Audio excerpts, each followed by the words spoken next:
નમસ્કાર મિત્રો. આજે હું તમને એવી ઘટના સંભળાવવા જઈ રહી છું જેને સાંભળ્યા પછી કદાચ તમે પરિવાર સાથે ફરવા જતા પહેલા એકવાર જરૂર વિચારશો.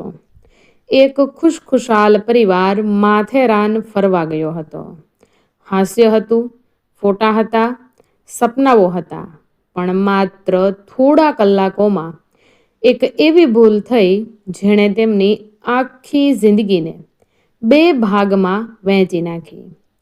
એક એ દિવસ પહેલા અને એક એ દિવસ પછી. આખરે એવું શું બન્યું? દીકરો ક્યાં ગાયબ થઈ ગયો? અને વર્ષો પછી પણ એ પરિવાર એક તસવીર જોઈને કેમ રડી પડે છે? અંત સુધી જરૂર સાંભળજો, કારણ કે આ વાર્તાનો અંત તમારા દિલને હચમચાવી દેશે. આજે હું તમને જે વાર્તા સંભળાવવા જઈ રહી છું તે સંપૂર્ણ કાલ્પનિક છે. આ વાર્તાના દરેક પાત્ર, દરેક ઘટના અને દરેક સંવાદ નવા છે. જો તમને પરિવારનો પ્રેમ, લાગણીઓ અને જીવનના સંબંધોની કિંમત સમજવી ગમતી હોય તો આ વાર્તા અંત સુધી જરૂર સાંભળજો. વડોદરાના સમા વિસ્તારમાં રહેતો અર્જુન ત્રિવેદી સામાન્ય માણસ હતો.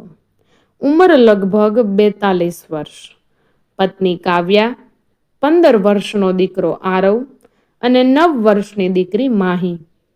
આ 4 લોકોનો નાનો પરિવાર, પણ એકબીજા માટે આખી દુનિયા. અર્જુન એક પ્રાઇવેટ કંપનીમાં સિવિલ એન્જિનિયર હતો. કામનો બોજ એટલો હતો કે સવારે 7 વાગે ઘર છોડતો અને રાત્રે 9 વાગે પરત આવતો. બાળકો ઘણીવાર સૂઈ ગયા પછી જ તે ઘરે પહોંચતો. એક સાંજે માહીએ પોતાની મમ્મીને પૂછ્યું, મમ્મી, પપ્પા આપણી સાથે કેમ નથી રમતા? કાવ્યા પાસે જવાબ નહોતો. બીજા દિવસે રવિવાર હતો. ઘણા દિવસો પછી આખો પરિવાર સાથે નાસ્તો કરતો હતો. આરવે કહ્યું, પપ્પા, સ્કૂલમાં બધાએ વેકેશનની વાત કરી. કોઈ ગોવા ગયું, કોઈ માઉન્ટ આબુ. આપણે છેલ્લે ક્યારે ફરવા ગયા હતા? અર્જુન ચૂપ રહ્યો. થોડી વાર પછી તેણે કહ્યું, આવતા શનિવારે આપણે માથેરાન જઈશું. 3 દિવસ માત્ર પરિવાર માટે. બાળકોને વિશ્વાસ જ ન આવ્યો. માહી ખુશીમાં દોડી ગઈ અને પોતાની નાની ડાયરીમાં લખી દીધું, મારા જીવનની સૌથી સુંદર સફર શરૂ થવાની છે. પરંતુ આ શબ્દો લખતી વખતે તેને ખબર નહોતી કે આ જ ડાયરી થોડા દિવસ પછી આખા પરિવાર માટે સૌથી કિંમતી યાદ બની જશે. સફરનો દિવસ આવી ગયો. સવારે 5 વાગે વરસાદની હળવી ઝરમર વચ્ચે તેઓ કાર લઈને નીકળ્યા. રસ્તામાં આરવ સતત ફોટા પાડતો હતો. માહી બારીમાંથી હાથ બહાર કાઢીને વરસાદના ટીપા પકડવાનો પ્રયત્ન કરતી હતી. કાવ્યા વારંવાર પાછળ વળીને બંને બાળકોને જોતા જ સ્મિત કરતી. અર્જુનને ઘણા મહિનાઓ પછી સાચી શાંતિ અનુભવાઈ. કામના ફોન બંધ હતા, લેપટોપ ઘરે જ હતું અને આજે તેની સામે માત્ર તેનો પરિવાર હતો. મુંબઈ તરફનો રસ્તો પાર કર્યા પછી પહાડો શરૂ થયા. વાદળો એટલા નીચે ઉતરી આવ્યા હતા કે જાણે કારને સ્પર્શી રહ્યા હોય. માહી ધીમેથી બોલી, પપ્પા, ભગવાનનું ઘર આવું જ હશે ને? અર્જુને હસીને કહ્યું, કદાચ. આ જવાબ આપતી વખતે તેણે ક્યારેય વિચાર્યું પણ નહોતું કે થોડા કલાકોમાં તે ભગવાનને દિલથી એક જ પ્રાર્થના કરતો હશે. બપોરે લગભગ 12 વાગ્યે તેઓ માથેરાન પહોંચ્યા. કાર પાર્કિંગમાં મૂકી, સામાન ઉતાર્યો અને હોટેલ તરફ ચાલવા લાગ્યા. ત્યાં જ રસ્તાની બાજુમાં એક વૃદ્ધ ફોટોગ્રાફર ઊભો હતો. તેના હાથમાં લગભગ 30 વર્ષ જૂનો કેમેરો હતો. ચહેરા પર કરચલીઓ હતી, પણ આંખોમાં અદ્ભુત શાંતિ હતી. તે ધીમેથી બોલ્યો, સાહેબ, પરિવાર સાથે એક તસવીર પડાવી લ્યો. અર્જુન હસ્યો. હમણાં નહીં કાકા, પાછા આવીએ ત્યારે. વૃદ્ધે હળવું સ્મિત કરીને માત્ર એક જ વાક્ય કહ્યું કે દીકરા, જીવનમાં બધું પાછું મળે છે, પણ સમય અને માણસ પાછા નથી આવતા. અર્જુન થોડા ક્ષણ માટે અટકી ગયો. તેને ખબર નહોતી કે કેમ, પણ વૃદ્ધના શબ્દો સીધા દિલમાં ઉતરી ગયા. તેમ છતાં તેણે વિચાર્યું, પાછા આવીએ ત્યારે ફોટો પડાવી લઈશું, અને પરિવાર સાથે આગળ વધી ગયો. તેમને જરા પણ ખબર નહોતી કે માત્ર થોડા કલાકો પછી આ જ નિર્ણય આખા પરિવારના જીવનની સૌથી મોટી પીડા બની જશે. હોટેલમાં સામાન મૂકી ચારેય બહાર નીકળ્યા. વરસાદ થોડો થંભી ગયો હતો. હવામાં ભીની માટીની સુગંધ ફેલાઈ હતી. રસ્તાની બંને બાજુ ઊંચા ઝાડ, ઘોડાની ટાપનો અવાજ અને દૂરથી આવતી ટોય ટ્રેનની સીટી આખા વાતાવરણને જીવંત બનાવી રહી હતી. માહી ખુશીથી કૂદતી ફાંદતી આગળ દોડી રહી હતી. કાવ્યાએ તેને વારંવાર ધીમે ચાલવાનું કહ્યું, પરંતુ બાળકનું મન ક્યાં માનવાનું હતું. આરવ પોતાના કેમેરામાં દરેક દ્રશ્ય કેદ કરી રહ્યો હતો. અર્જુન ઘણા સમય પછી પરિવાર સાથે નિરાતે ચાલી રહ્યો હતો. અચાનક તેને યાદ આવ્યું કે ફોન હોટેલના રૂમમાં જ રહી ગયો છે. કાવ્યાએ હસીને કહ્યું, આજે પહેલીવાર ફોન ભૂલી ગયા છો. અર્જુન બોલ્યો, શાયદ આજે મને ખરેખર પરિવાર સાથે સમય પસાર કરવો છે. આ સાંભળીને કાવ્યાના ચહેરા પર સંતોષ દેખાયો. થોડું આગળ જતા તેમને એક નાનકડું ચાની દુકાન દેખાઈ. દુકાનદાર લગભગ 65 વર્ષનો વૃદ્ધ હતો. તેણે 4 કપ ગરમ ચા અને બાળકો માટે દૂધ આપ્યું. વાતચીત દરમિયાન તેણે પૂછ્યું, પહેલી વાર આવ્યા છો? અર્જુને હા પાડી. વૃદ્ધે કહ્યું, માથેરાન ખૂબ સુંદર છે, પણ અહીં એક નિયમ યાદ રાખજો, સાંજ પડ્યા પછી જંગલ તરફના રસ્તે ક્યારેય એકલા ન જશો. રસ્તો ભૂલવામાં સમય લાગતો નથી. અર્જુને વાતને સામાન્ય સલાહ માની અને સ્મિત કર્યું. ચા પીધા પછી તેઓ આગળ વધ્યા. રસ્તામાં માહીને લાકડાની એક નાની વાંસળી દેખાઈ. તેણે જીદ કરીને ખરીદી લીધી. તે સતત વાંસળી વગાડવાનો પ્રયત્ન કરતી હતી, પણ અવાજ નીકળતો નહોતો. બધા તેના પર હસી પડ્યા. થોડા સમય પછી તેઓ એક સુંદર વ્યૂ પોઈન્ટ પર પહોંચ્યા. વાદળો ખીણમાં તરતા હતા. નીચે હરિયાળી પથરાયેલી હતી. આરવે કેમેરો ગોઠવ્યો અને પરિવારનો ફોટો લેવા માટે એક પસાર થતા યુવકને વિનંતી કરી. યુવકે ઘણા ફોટા પાડ્યા. ફોટા જોયા તો બધા ખૂબ ખુશ થયા. અર્જુને કહ્યું, આ ફોટો ઘરમાં સૌથી મોટી ફ્રેમમાં લગાવીશું. એ જ સમયે માહીએ કહ્યું, પપ્પા, પેલા કાકા પાસે પણ ફોટો પડાવવાનો હતો ને? અર્જુને હળવેથી જવાબ આપ્યો, કાલે જઈશું. સમય પસાર થતો ગયો. સાંજ ધીમે ધીમે નજીક આવી રહી હતી. અચાનક વરસાદ ફરી શરૂ થયો. બધા દોડીને એક શેડ નીચે ઊભા રહ્યા. વરસાદ થંભતા તેઓ હોટેલ તરફ પાછા ફરવા લાગ્યા. રસ્તામાં અર્જુનને અચાનક યાદ આવ્યું કે આરવ દેખાતો નથી. તેણે પાછળ જોયું. કાવ્યા અને માહી તો સાથે હતા, પરંતુ આરવ ક્યાંય નહોતો. શરૂઆતમાં બધાને લાગ્યું કે કદાચ તે ફોટો પાડતો પાછળ રહી ગયો હશે. 5 મિનિટ રાહ જોઈ, 10 મિનિટ થઈ, 15 મિનિટ થઈ. આરવનો કોઈ પતો નહોતો. અર્જુનનું હૃદય જોરથી ધબકવા લાગ્યું. તેણે જોરથી બૂમ પાડી, આરવ, આરવ! પરંતુ સામે માત્ર પહાડોમાં ગુંજતો પોતાનો જ અવાજ પાછો આવ્યો. કાવ્યાની આંખોમાં ડર સ્પષ્ટ દેખાવા લાગ્યો. માહી રડવા લાગી. વરસાદ ફરી ધીમે ધીમે વરસવા લાગ્યો. અર્જુન દોડતો પાછો એ જ રસ્તે ગયો જ્યાં છેલ્લે આરવને જોયો હતો.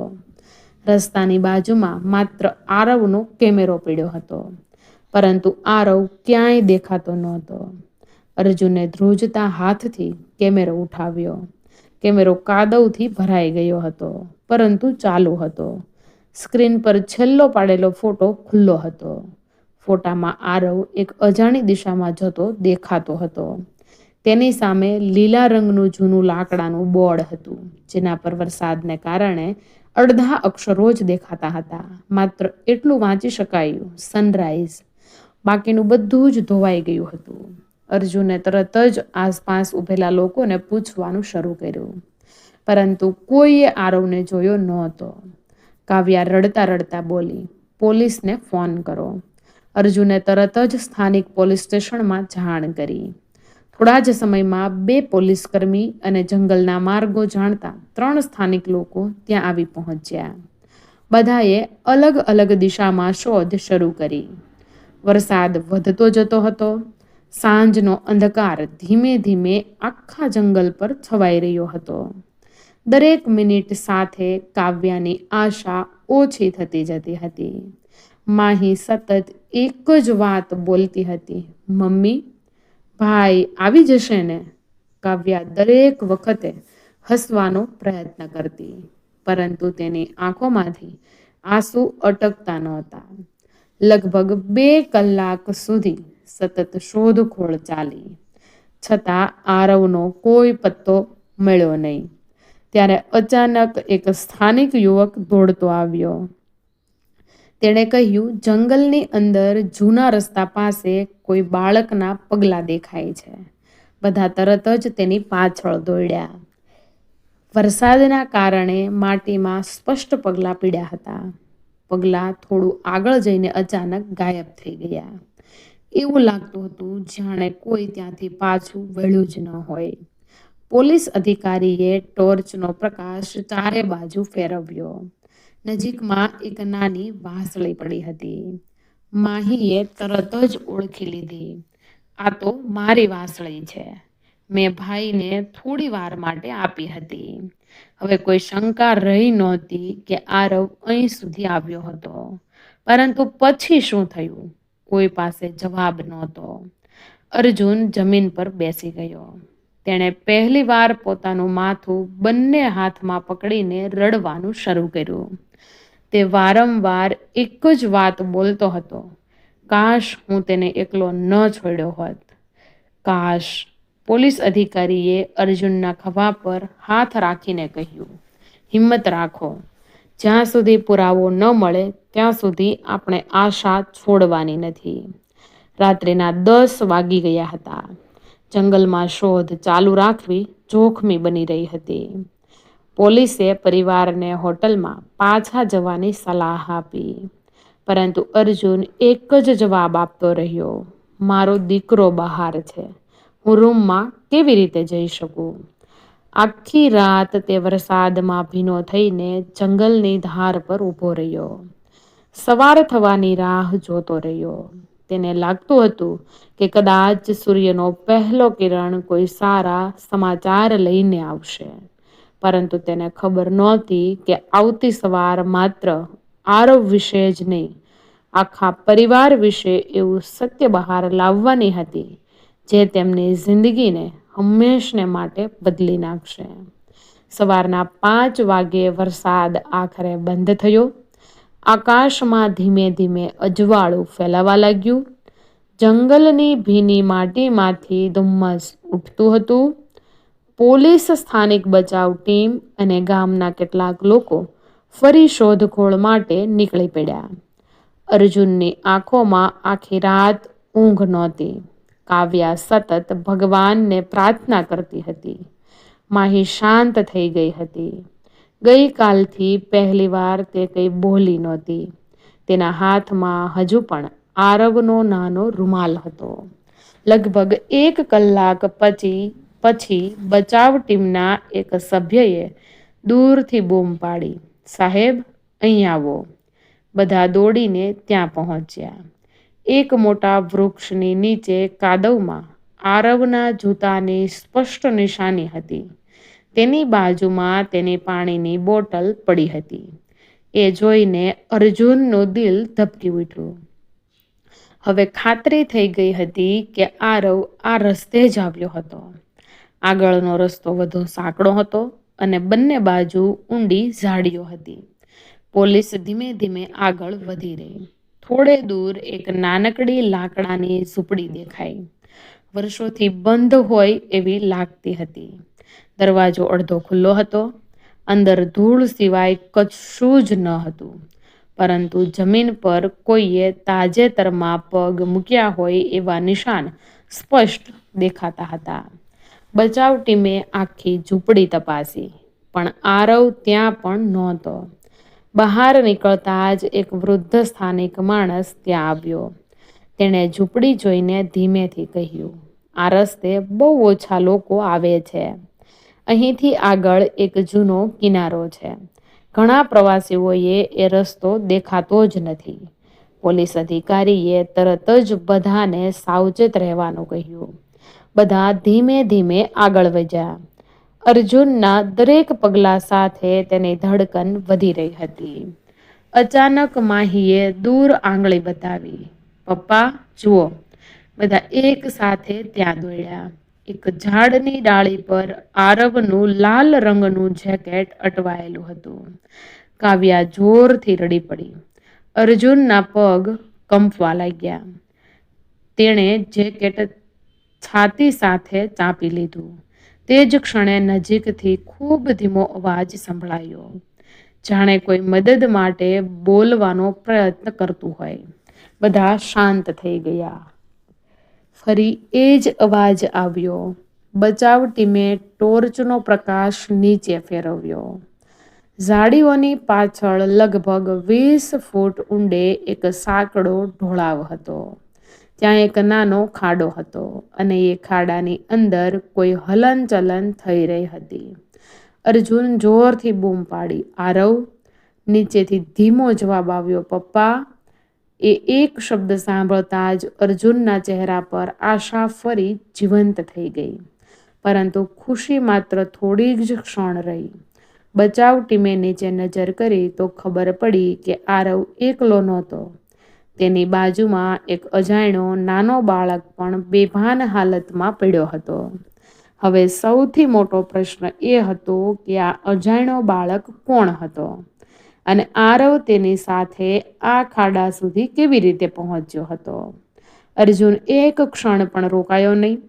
બચાવ ટીમ તેને અટકાવતી રહી, પરંતુ પિતાનું દિલ કોઈની વાત સાંભળતું નહોતું.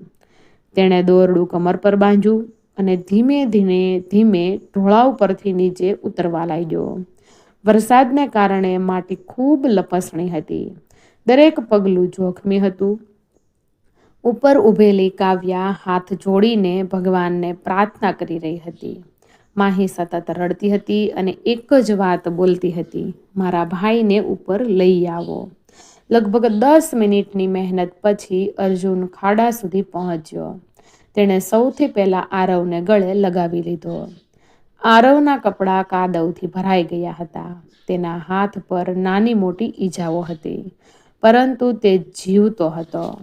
અર્જુનની આંખોમાંથી આંસુ વહેવા લાગ્યા. તેણે ધીમેથી પૂછ્યું, "બેટા, તું અહીં કેવી રીતે આવ્યો?" આરવે થાકેલા અવાજમાં જવાબ આપ્યો, "પપ્પા, એક નાનો છોકરો રડી રહ્યો હતો. તે રસ્તો ભૂલી ગયો હતો. હું તેને મદદ કરવા પાછળ ગયો. પછી અમે બંને લપસી પડ્યા." અર્જુને તરત જ બીજા બાળક તરફ જોયું. તેની ઉંમર પણ લગભગ 8-9 વર્ષ હશે. તેના માથામાં ઈજા હતી અને તે બેભાન હતો. અર્જુને તરત જ ઉપર ઊભેલી બચાવ ટીમને અવાજ આપ્યો. થોડા જ સમયમાં બંને બાળકોને દોરડાની મદદથી ઉપર લાવવામાં આવ્યા. એમ્બ્યુલન્સ તરત જ હોસ્પિટલ તરફ દોડી. ડૉક્ટરોએ તપાસ કરીને કહ્યું કે આરવને સામાન્ય ઈજાઓ છે, પરંતુ બીજા બાળકના માથામાં ગંભીર ઈજા હોવાથી તેને તરત જ સારવારની જરૂર છે. થોડા સમય પછી હોસ્પિટલમાં એક દંપતી દોડતું આવ્યું. સ્ત્રીની આંખો સતત રડી રહી હતી. તેણે બેભાન બાળકને જોયો અને ચીસ પાડી, "યશ!" તે બાળકનું નામ હતું યશ. પરિવાર પુણેમાંથી ફરવા આવ્યો હતો. બપોરે ભીડમાં યશ પોતાના માતા પિતાથી છૂટો પડી ગયો હતો. ડરીને તે જંગલ તરફ ચાલવા લાગ્યો હતો.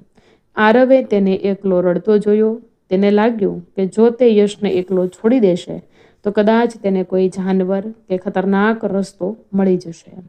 એટલે તે તેની પાછળ ગયો. બંને પાછા ફરવાનો રસ્તો શોધી રહ્યા હતા. ત્યારે વરસાદના કારણે માટી ઘસી ગઈ અને બંને ખાડામાં પડી ગયા. યશની મમ્મીએ અર્જુનના પગ પકડી લીધા. રડતા રડતા તે બોલી, આજે તમારા દીકરાએ મારા દીકરાનો જીવ બચાવ્યો છે. અર્જુન પાસે કોઈ શબ્દ નહોતા. તેણે માત્ર આરવ તરફ જોયું. ગઈકાલ સુધી જેને તે નાનો બાળક સમજતો હતો, આજે એણે પોતાની જાન જોખમમાં મૂકીને બીજા અજાણ્યા બાળકને બચાવવાનો પ્રયાસ કર્યો હતો. એ ક્ષણે અર્જુનને સમજાયું કે સાચી બહાદુરી ઉંમરથી નહીં, દિલથી માપવામાં આવે છે.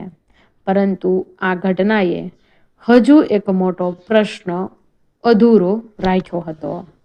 હોસ્પિટલમાંથી બહાર નીકળતા જ અર્જુનની નજર સામે એક ઓળખીતો ચહેરો આવ્યો. એ જ વૃદ્ધ ફોટોગ્રાફર જે ગઈકાલે રસ્તા પર મળ્યો હતો. તે શાંતિથી ઊભો હતો અને તેના હાથમાં એક ફોટો હતો. એ જ ફોટો જે પરિવારે ક્યારેય તેની પાસે પડાવ્યો જ નહોતો.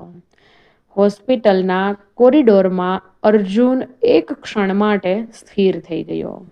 સામે એ જ વૃદ્ધ ફોટોગ્રાફર શાંતિથી ઊભો હતો.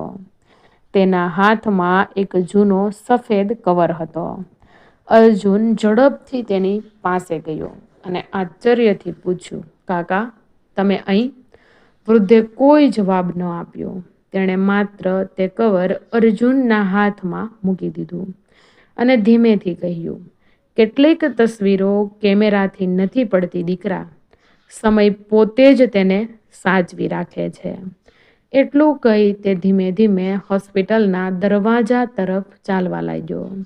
અર્જુને પાછળથી અવાજ આપ્યો, કાકા, ઊભા રહો. પરંતુ ભીડમાં તે ક્યાં ગાયબ થઈ ગયો તેની કોઈને ખબર પડી નહીં. અર્જુને ધીમેથી કવર ખોલ્યું. અંદર એક ફોટોગ્રાફ હતો. તે જોઈને તેના હાથ કંપી ઉઠ્યા. ફોટામાં આખો પરિવાર હસતો દેખાતો હતો. પાછળ માથેરાનની ખીણ હતી. પરંતુ આ ફોટો તો તેમણે ક્યારેય પડાવ્યો જ નહોતો. વધુ આશ્ચર્યની વાત એ હતી કે ફોટાના ખૂણામાં આરવ અને યશ એકબીજાનો હાથ પકડીને ઊભા હતા. આ દ્રશ્ય તો ખાડામાં પડતા પહેલા કોઈએ જોયું જ નહોતું. ફોટાની પાછળ વાદળી શાહીથી એક વાક્ય લખેલું હતું, જીવનમાં સૌથી કિંમતી તસવીર એ હોય છે જેમાં માણસ પોતાનું નહીં, કોઈ બીજાનું જીવન બચાવે. અર્જુનની આંખો ભીની થઈ ગઈ. થોડી વારમાં ડૉક્ટર બહાર આવ્યા. તેમણે સ્મિત સાથે કહ્યું, ચિંતા કરવાની જરૂર નથી. બંને બાળકો હવે જોખમની બહાર છે. આ સમાચાર સાંભળતા જ કાવ્યાએ ભગવાનનો આભાર માન્યો. માહી દોડીને અંદર ગઈ અને આરવનો હાથ પકડીને રડવા લાગી. બીજા દિવસે યશને પણ ભાન આવી ગયું. તેની મમ્મીએ આરવને ગળે લગાવીને કહ્યું, આજથી તું માત્ર અર્જુનભાઈનો દીકરો નથી, તું અમારો પણ દીકરો છે. બંને પરિવારો વચ્ચે એક અજોડ સંબંધ બંધાઈ ગયો. 3 દિવસ પછી બધા ઘરે પાછા ફર્યા. ઘરે પહોંચ્યા પછી અર્જુને સૌથી પહેલું કામ કર્યું, તેણે ઓફિસમાં રાજીનામું તો ન આપ્યું, પરંતુ પોતાના બોસને સ્પષ્ટ કહી દીધું કે હવે સાંજે 7 વાગ્યા પછી તે કોઈ કામ નહીં કરે. રવિવાર માત્ર પરિવાર માટે જ રહેશે. બોસે પૂછ્યું, આટલો મોટો નિર્ણય કેમ? અર્જુન હળવેથી હસ્યો, કારણ કે પૈસા ફરી કમાઈ શકાય છે, પરંતુ સંતાનનું બાળપણ પાછું ખરીદી શકાતું નથી. થોડા દિવસ પછી આરવના સ્કૂલમાં બહાદુરી માટે તેનું સન્માન થયું. સ્ટેજ પર પ્રિન્સિપાલે પૂછ્યું, તને ડર નહોતો લાગ્યો? આરવે નિર્દોષતાથી જવાબ આપ્યો, ડર તો લાગ્યો હતો સર, પણ મને લાગ્યું કે જો હું પણ પાછો ફરી જાઉં તો એ છોકરાને કોણ બચાવશે? આ શબ્દો સાંભળીને આખું ઓડિટોરિયમ તાળીઓથી ગુંજી ઉઠ્યું. 1 મહિના પછી અર્જુન ફરી પરિવાર સાથે માથેરાન ગયો. આ વખતે માત્ર એક જ કામ માટે, તે વૃદ્ધ ફોટોગ્રાફરને શોધવા. તેણે આખું બજાર, દરેક રસ્તાઓ અને દરેક વ્યૂ પોઈન્ટ શોધી કાઢ્યા, પરંતુ એવો કોઈ ફોટોગ્રાફર ત્યાં હતો જ નહીં. એક જૂના દુકાનદારે તેમની વાત સાંભળી અને આશ્ચર્યથી કહ્યું કે સાહેબ, છેલ્લા 10 વર્ષથી અહીં એવો કોઈ ફોટોગ્રાફર કામ કરતો જ નથી. અર્જુન ચૂપ થઈ ગયો. તેના હાથમાં હજુ પણ એ રહસ્યમય તસવીર હતી. તે દિવસે તેને સમજાઈ ગયું કે કેટલાક પ્રશ્નોના જવાબ જીવન ક્યારેય આપતું નથી, પરંતુ કેટલીક ઘટનાઓ માણસને એટલો મોટો પાઠ શીખવી જાય છે કે પછી જવાબોની જરૂર જ રહેતી નથી. ઘરે પરત આવીને અર્જુને એ તસવીર પોતાના ડ્રોઈંગ રૂમમાં લગાવી. દરરોજ સવારે કામ પર જતા પહેલા તે એકવાર તસવીર સામે જોઈ લેતો અને દરરોજ સાંજે ઘરે આવીને સૌથી પહેલા પોતાના બંને બાળકોને ગળે લગાવતો, કારણ કે હવે તેને સમજાઈ ગયું હતું કે પરિવાર સાથે વિતાવેલી દરેક ક્ષણ જ જીવનની સાચી કમાણી છે. મિત્રો, આવી જ કહાની સાંભળવા માટે આપણી ચેનલને જરૂરથી સબસ્ક્રાઈબ કરી લેજો અને કમેન્ટ બોક્સમાં તમે ક્યાંથી આ કહાની સાંભળી રહ્યા છો એ પણ જણાવી દેજો, જેનાથી અમને નવી કહાની તમારી સમક્ષ લાવવા માટે પ્રેરણા મળી રહે. અંત સુધી જોડાયેલા રહેવા માટે તમામ દર્શક મિત્રોનો આપણી ચેનલ વતી ખૂબ ખૂબ આભાર. ધન્યવાદ.